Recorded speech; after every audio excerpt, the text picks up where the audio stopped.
सितंबर माह का तीसरा सप्ताह कुंभ राशि के लोगों के लिए कैसा होने वाला है। जय माता दी दोस्तों, आप सभी का स्वागत है हमारे YouTube चैनल अमृता एस्ट्रो में। देखिए, ये जो सितंबर माह का तीसरा सप्ताह है ये 15 सितंबर से 21 सितंबर तक रहने वाला है और अभी पितृपक्ष भी चल रहा है। और इसी पितृपक्ष में जो अंतिम दिन होगा इस सप्ताह का, उस दिन सर्व पितृ अमावस्या भी रहने वाली है। हम ग्रहों की बात करें तो इस सप्ताह में बड़े बड़े ग्रहों का राशि परिवर्तन भी है। जैसे कि इस सप्ताह में सूर्य का राशि परिवर्तन, बुध का राशि परिवर्तन, शुक्र का राशि परिवर्तन रहेगा, जिसका असर आपको देखने को मिलेगा। तो सप्ताह की जब शुरुआत होगी तो 15 सितंबर को, यानी जिस दिन से सप्ताह शुरू हो रहा है, दैत्य गुरु शुक्राचार्य राशि बदलेंगे और ये आ जाएंगे सिंह राशि में, केतु के साथ युति कर लेंगे। ऐसे में आप दूसरा ग्रह देखें तो ग्रहों के राजकुमार बुध भी इसी दिन राशि बदलेंगे और ये कन्या राशि में आ जाएंगे। वहीं 17 तारीख को सूर्य का प्रवेश भी कन्या राशि में हो जाएगा, तो कन्या राशि में सूर्य और बुध का बुधादित्य योग बन जाएगा। अब मंगल तो तुला राशि में पहले ही आ चुके हैं 13 तारीख को। राहु कुंभ राशि में है और गुरु मिथुन राशि में है और शनि मीन राशि में वक्री अवस्था में विराजमान है। तो ये ग्रहों की स्थिति होने वाली है। तो अगर हम योग की बात करें इस सप्ताह में, तो गजकेसरी योग रहेगा, बुधादित्य योग रहेगा, नवपंचम रहेगा और यहां मालव्य योग भी रहने वाला है। इन योगों का प्रभाव आपके ऊपर कैसा होगा, क्या चीजें आपके लिए फायदेमंद रहेंगी, किन चीजों से आपको सावधानी रखनी होगी, चले जानते हैं। आगे बढ़ने से पहले छोटा सा निवेदन है, चैनल पर पहली बार आए हैं, अभी तक चैनल को सब्सक्राइब नहीं किया है तो जरूर कर लें। मैं बात कर रही हूं कुंभ राशि की। अब इस राशि के जातकों को, उन लोगों को खास तौर से जिनकी उम्र 60 से ऊपर है, उनको अपनी सेहत का ध्यान रखना है। आप सुबह शाम कहीं आपके आसपास पार्क है तो वहां जरूर जाएं।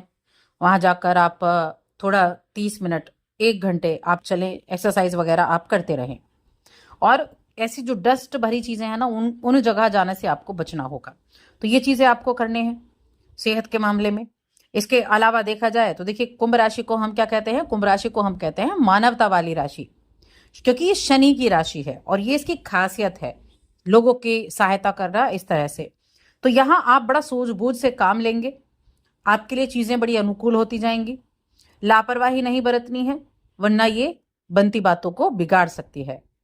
सप्ताह की जब शुरुआत रहेगी तो साझेदारी में जो काम करने वाले जातक हैं, जो बिजनेस कर रहे हैं साझेदारी में, उनके लिए बहुत अच्छा लाभ दिखाई दे रहा है। यानी लाभ के दृष्टिकोण से सप्ताह की शुरुआत बड़ी अच्छी रहने वाली है। इस दौरान आपका कारोबार तेजी से आगे बढ़ता नजर आएगा। इस दौरान किसी भी चीज को हल्के में नहीं लेना है, हल्के में लेने से गलती करनी है।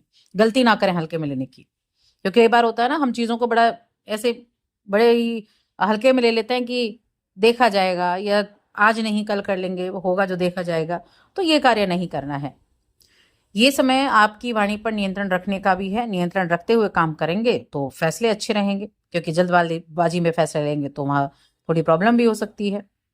तो नौकरी पेशा जातकों के लिए बदलाव भी दिखाई दे रहा है, बदलाव की सोच रहे हैं तो अपने कुछ शुभ चिंतकों से सलाह मशवरा जरूर करें, ताकि बाद में किसी तरह की कोई प्रॉब्लम ना हो। उनसे सलाह मशवरा करके चलेंगे तो अच्छा रहेगा। यहाँ राहु आपकी राशि में उपस्थित है तो कुछ खर्चे भी रहेंगे, लेकिन ये खर्चे अच्छी चीजों के लिए रहेंगे। पंचम भाव में गुरु मौजूद हैं तो आपकी आमदनी को भी बढ़ाएंगे, क्योंकि आपके तो धन और इनकम हाउस के स्वामी हैं। तो आमदनी में भी अच्छी खासी बढ़ोतरी होगी, जिससे आपका आर्थिक जो जीवन है वो संतुलित रहेगा। अब देखिए, इस राशि के कुछ लोगों के लिए ना परिवार में ऐसा माहौल रहेगा जैसे जश्न मनाना हो। ये मैं कह सकती हूँ कि ये सप्ताह आपके लिए किसी नए मेहमान के आने का जश्न और उल्लास लेकर आया है। घर में अच्छी अच्छी चीजें होना, घर में एक दूसरे का सपोर्ट मिलना, लंबे अरसे बाद आपको ऐसा लगेगा जैसे पूरे परिवार के साथ मिल बैठकर आपने बड़े खुशी के पल बिताए हैं, उनके साथ समय व्यतीत किया है आपने। तो ये अवसर ऐसे जब मिले हैं तो ऐसे अवसरों का पूरा लाभ आपको जरूर उठाना चाहिए। और इसके अलावा कई ग्रहों की उपस्थिति, कई ग्रहों का राशि परिवर्तन आपके लिए अच्छे नतीजे देने वाला भी रहेगा। जो सूर्य का राशि परिवर्तन है वो मध्य में आपके कन्या राशि में हो जाएगा, बुध भी यहीं आ जाएंगे। शुक्र है वो सप्ताह की शुरुआत में ही राशि बदलकर सिंह राशि में आ जाएंगे, सप्तम भाव में आ जाएंगे। तो ये कई मुख्य चीजें ऐसी हो रही हैं जो बड़े बदलाव की तरफ संकेत दे रहे हैं। कोई भी नया कार्य आप शुरू करना चाहते हैं, विचार कर रहे हैं, तो आपके लिए अच्छा रहेगा। या फिर आप सोच भी सकते हैं किसी काम को करने के बारे में। आप इस सप्ताह में स्टूडेंट्स की बात की जाए तो स्टूडेंट्स के लिए हो सकता है कि ज़्यादातर छुट्टी का समय रहे और कॉलेज से बंक मार लें, ऐसी चीज़ें रह सकती हैं। बड़े बच्चों की मैं बात कर रही हूँ। तो कोई भी ऐसी चीज़ें हैं, बहुत ज़्यादा आप किसी चीज़ पर अति करेंगे तो वो बुरी संकट में आप पड़ सकते हैं। तो थोड़ा सा ध्यान रखते हुए चलें, अपनी पढ़ाई पर विशेष रूप से महत्व देते हुए चलेंगे तो अच्छा रहेगा। किसी भी चीज़ को इग्नोर ना करें। कार्यक्षेत्र में अगर योजनाएं बना रहे हैं तो अच्छा है, उन योजनाओं पर काम करना शुरू करेंगे तो अच्छा है। छोटे बच्चों के लिए पढ़ाई में प्रगति का योग बना हुआ है कि पढ़ाई में प्रगति होगी। अपनी पढ़ाई को जितना पॉजिटिव लेकर चल रहे हैं उससे आपको उतने ही लाभ भी मिलते हुए दिखाई देंगे। देखिए, सूर्य आपके सप्तम भाव के स्वामी हैं और अष्टम में जा रहे हैं।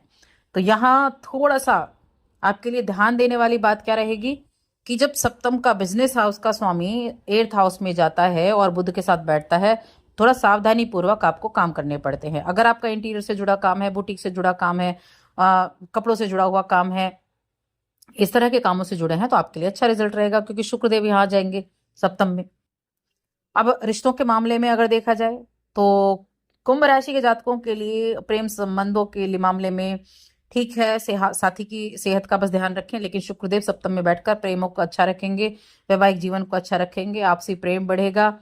और कहीं आप कोई यात्रा कर सकते हैं अपने पार्टनर के साथ, कहीं डिनर डेट प्लान कर सकते हैं। ऐसी चीजें होती हुई आपको दिखाई देंगी प्रेम जीवन के मामले में। इसके अलावा देखा जाए तो जो चीजें हैं वो सकारात्मक ऐसी भी रहेंगी कि आप अपने साथी की अपेक्षा ना करें, आप उनकी जरूरतों को नजरअंदाज ना करें, ये चीजें भी देखनी है। बाकी अच्छा रहेगा, ऐसा नहीं है। वैवाहिक जीवन सुख में है। अपने बिजी शेड्यूल में से आप उनके लिए वक्त भी निकालेंगे, उनके लिए वक्त निकालकर उनके साथ वक्त बिताएंगे भी। जीवन में बुजुर्गों का आशीर्वाद भी मिलेगा, आशीर्वाद से फायदा भी होगा। तो ये जो चीजें हैं कहीं ना कहीं आपके लिए अच्छी रहने वाली हैं, अच्छे प्रॉफिट देने वाली रहने वाली हैं। अब इसी सप्ताह में 21 तारीख का जो सप्ताह का अंतिम दिन है, इस दिन सर्व पितृ अमावस्या है और इसी दिन सूर्य ग्रहण भी होने वाला है। अब देखिए, ये जो सर्व पितृ अमावस्या है, ये हमारे सभी पितरों के लिए पिंडदान करने का दिन होता है। यानी कि अब तक जिन पितरों को आप भूले हुए हैं या अभी तक आपने श्राद्ध नहीं किया है, तो उन सभी का श्राद्ध पिंडदान इस दिन किया जाता है। 21 तारीख श्राद्ध पूर्णिमा के दिन, श्राद्ध पूर्णिमा भी इसको बोला गया है। तो अगर आपने अभी तक नहीं किया है तो अपने सभी पितरों का, भूले बिसरे पितरों का नाम लेकर इस दिन आप श्राद्ध कर सकते हैं, उनके लिए पिंडदान कर सकते हैं। बहुत अच्छा ये समय रहेगा। इस दिन सूर्य ग्रहण भी होने वाला है, तो हेल्थ का ध्यान रखना है। इस सूर्य ग्रहण से अंतिम दिन है ये, तो अपने रिश्तों पर ध्यान रखना है अंतिम दिन में ही। और क्योंकि सप्तम भाव के स्वामी सूर्य हैं जो ग्रहण से पीड़ित हो जाएंगे। और मंत्र का जाप करना है इस दिन, मंत्र का जाप जरूर करें। आप अपने बीज मंत्र का जाप कर सकते हैं, अपनी राशि के स्वामी का, अपने इष्ट मंत्र का, सूर्य के बीज मंत्र का जाप कर सकते हैं। तो ये क्या करेगा, ये सूर्य को मजबूत करेगा। और सूर्य, एक चीज याद रखें हमेशा, किसी भी कुंडली के लिए सूर्य जो है मारक है, कारक है, चाहे कैसे भी है, लेकिन हर किसी के व्यक्ति की कुंडली के लग्न के स्वामी, लग्न के कारक सूर्य ही होते हैं। इसलिए हमें सूर्य को बलवान रखना चाहिए। तो इस कार्य को करें और ओम नमः शिवाय मंत्र का जाप जरूर करें, इस कार्य को करें। तो बस आज की इस वीडियो में इतना ही।